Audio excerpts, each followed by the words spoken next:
குவைத்தின் தெற்கு பகுதியில் உள்ள அகமதி மாகாணத்தின் மாகாப் நகரில் தனியார் நிறுவன ஊழியர்கள் தங்கும் 6 மாடிகளை கொண்ட குடியிருப்பு உள்ளது. இந்த குடியிருப்பில் சமையலறையில் நேற்று முன்தினம் ஏற்பட்ட தீ விபத்தில் சிக்கி 41 இந்தியர்கள் உட்பட 49 பேர் உயிரிழந்தனர். இதில் ராமநாதபுரத்தை சேர்ந்த ராமு, திருச்சியை சேர்ந்த ராஜு எபினேசர், தஞ்சையை சேர்ந்த புனாப் ரிச்சர்ட் ராய், கடலூரை சேர்ந்த சின்னத்துரை, கோவில்பட்டியை சேர்ந்த மாரியப்பன் வீராசாமி, செஞ்சியை சேர்ந்த முகமது ஷெரீப், சென்னை ராயபுரத்தை சேர்ந்த சிவசங்கர் ஆகிய 7 தமிழர்கள் உயிரிழந்தது தெரியவந்தது.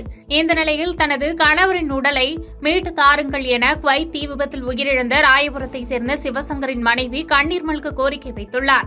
இதேபோன்று குவைத் நாட்டில் ஏற்பட்ட தீ விபத்தில் உயிரிழந்த செஞ்சி பகுதியைச் சேர்ந்த முகமது ஷெரீப்பின் மனைவி, 2 பெண் பிள்ளைகள், தந்தை மற்றும் அவரது குடும்பத்தினர் மத்தியில் மிகுந்த சோகத்தை ஏற்படுத்தியுள்ளது. இந்த நிலையில் முகமது ஷெரீப் உடலை கொண்டுவர விரைந்து நடவடிக்கை எடுக்க வேண்டும் என்றும், முகமது ஷெரீப் உயிரிழப்பால் வாழ்வாதாரம் இழந்து தவிக்கும் தங்களுக்கு அரசாங்க வேலையும் பிள்ளைகளின் படிப்பு செலவையும் ஏற்றுக்கொள்ள வேண்டும் என முகமது ஷெரீப் மனைவி மற்றும் அவரது தந்தை தமிழக அரசுக்கு கோரிக்கை வைத்துள்ளனர். வணக்கம், என் பேர் அஷ்ரஃப் நிசா. என் வீட்டுக்கார் பேர் முகமது ஷெரீப். அவர் இப்போதான் 2 மாதம் இருந்து இப்போதான் போய் 5 நாள் ஆகுது. அதுக்குள்ளே இப்போ ஃபயர் ஆக்சிடென்ட் சொல்லி நேற்று வரைக்கும் அவர் பற்றி இன்னும் எந்த தகவலும் இல்லை. இப்போ காலையில் சொல்கிறாங்க அவர் டெத் லிஸ்ட்டில் அவர் நேம் இருக்குது அப்படின்னு தான் சொல்கிறாங்க. பேக் பண்ணிட்டோம் இந்த மாதிரி வாயார சொல்கிறதான் நாங்கள் நம்பிட்டு இருக்கோம். இது வரைக்கும் அவரை பற்றி இன்னும் எந்த தகவலும் இல்லை. அவர் போய் இப்போ தான் 5 நாள் தான் ஆகுது. என் பசங்களை வச்சுட்டு இப்போ 2 நாளாக ரொம்ப கஷ்டப்பட்டுருக்கிறேன். அவர் பற்றி எந்த ப்ரூஃபும் இது வரைக்கும் எனக்கு காமிக்கலை. அவர் முகத்தை காமிக்கலை. எதுவுமே டெத்தான்னு சொன்னால் எனக்கு நல்லபடியாக என் வீட்டுக்கார் இங்கே அனுப்பி வச்சா கொஞ்சம் நல்லாயிருக்கும் நான் பார்க்குறதுக்கு. அங்கேருந்தும் எந்த தகவலும் இல்லை. அப்படி இருந்தாலும் எனக்கு நல்லபடியாக அவருக்கு எந்த பாதிப்பும் இல்லாமல் எனக்கு இங்கே அனுப்பி வைங்க என் வீட்டுக்காரரை. நான் பசங்களை வச்சு ரொம்ப கஷ்டப்பட்டு இருக்கிறேன். எனக்கு அவர் தான் வாழ்க்கை. அவர் சம்பாதிச்சு அனுப்புனா தான் எனக்கு வாழ்க்கையே ஓடும். நான் வாடகை வீட்டில் தான் இருக்கேன். இது எங்கள் அம்மா வீடு. நான் பின்னாடி சைடு வாடகை வீட்டில் இருக்கேன். அந்த வாடகைலாம் கொடுக்கணுனாக்கா அவர் சம்பாதிச்சு எனக்கு அனுப்புனா தான் அந்த வாடகையும் நான் கொடுக்கணும். அதனால என் வீட்டுக்காரர் எந்த நிலைமையில இருக்கான்னு சொல்லி அங்கேருந்து எனக்கு ஏதாவது கொஞ்சம் ப்ரூஃப் காமிங்க. அவர் அப்படி ஆனதுக்கப்புறம் எனக்கு வேற வாழ்க்கை எந்த சம்பாதியமும் எனக்கு இல்லை. நான் கோரிக்கை வைக்கிறது என் பசங்களை படிக்க வைக்கணும். அதுக்காக எனக்கு நான் 12வது படிச்சேங்க. அதுக்கேற்ற மாதிரி ஏதாவது ஒரு அரசு ஏதாவது வேலை கொடுத்து எனக்கு பர்மனெண்ட்டாக வேலை கொடுத்தாங்கனாக்கா கொஞ்சம் நல்லா இருக்கும். தமிழ்நாடு அரசு இந்த மாவட்ட கலெக்டர் எனக்கு ஏதாவது கொஞ்சம் உதவி பண்ணால் கொஞ்சம் நல்லாயிருக்கும். கட்சி நிர்வாகி திருமண நிகழ்ச்சியில் கலந்து கொண்டு கோயம்புத்தூரிலிருந்து விமானம் மூலம் சென்னை விமான நிலையத்திற்கு வந்த எடப்பாடி பழனிசாமிக்கு ஏராளமான தொண்டர்கள் சென்னை விமான நிலையத்தில் உற்சாக வரவேற்பளித்தனர். எடப்பாடி அவர்களை வரவேற்க விமான நிலையத்தின் வாயிலில் நீண்ட நேரம் காத்திருந்த ஏராளமான தொண்டர்கள் எடப்பாடியார் வாழ்க்கை என கோஷங்களை எழுப்பினர். அனைவருக்கும் இருக்கை கூப்பியபடி வணக்கத்தை கூறிவிட்டு எடப்பாடியார் அவர்களின் கார் மூலம் அங்கிருந்து புறப்பட்டு சென்றார்.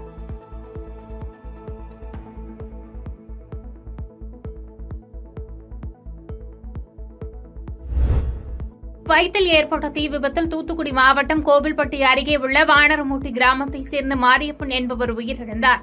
அவரது குடும்பத்திற்கு முன்னாள் அமைச்சரும் கோவில்பட்டி சட்டமன்ற உறுப்பினருமான கடம்பூர் ராஜு நேரில் சென்று ஆறுதல் கூறினார்.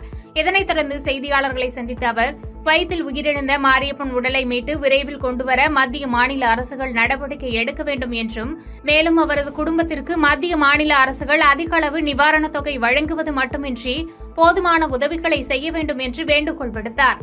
இந்த சம்பவத்தில் உயிரிழந்ததாக தகவல் வரப்பட்டுள்ளது. அவர் அந்த நிறுவனத்தில் 20 ஆண்டுகளுக்கு மேலாக பணியாற்றி வருகிறார். 42 வயதை இறந்தவராக இருந்து அவருடைய குடும்பம் இன்றைக்கு மிக துக்ககரமான இந்த சம்பவத்தில் அவர் குடும்பம் மட்டுமில்லாமல் இந்த கிராமம் மட்டுமில்லாமல் இந்த பகுதி மக்களாம் இருந்த துன்பத்திலும் துயரத்திலும் ஆழ்ந்த வருத்தத்திலும் இருக்கின்றார்கள். அவர்களுக்கு அரசு உடனடியாக அந்த இறந்த மாரியப்பனுடைய உடலை இங்கே அனுப்பி வைப்பதற்குண்டான பணிகளை மிக விரைவாக செய்ய வேண்டும்.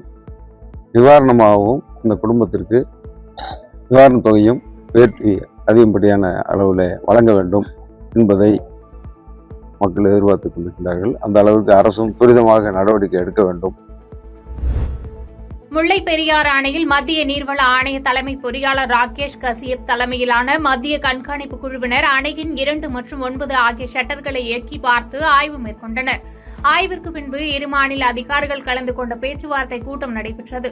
கூட்டத்தை தொடர்ந்து செய்தியாளர்களை சந்தித்த மத்திய நீர்வள ஆணைய தலைவர் பொறியாளர் ராகேஷ் கசியப் முல்லை பெரியாறு அணை பலமாக உள்ளது என்றும் ஆலோசனைக் கூட்டத்தில் அணை பராமரிப்பு பணிகள் சம்பந்தமாக இரு மாநில அதிகாரிகளுடன் ஆலோசனை பேச்சுவார்த்தை நடத்தியதாகவும், மேலும் புதிய அணை கட்டுவது சம்பந்தமாக எந்தவொரு கருத்துக்களோ எந்தவொரு பேச்சுவார்த்தையோ நடத்தவில்லை என்றும் கூறினார்.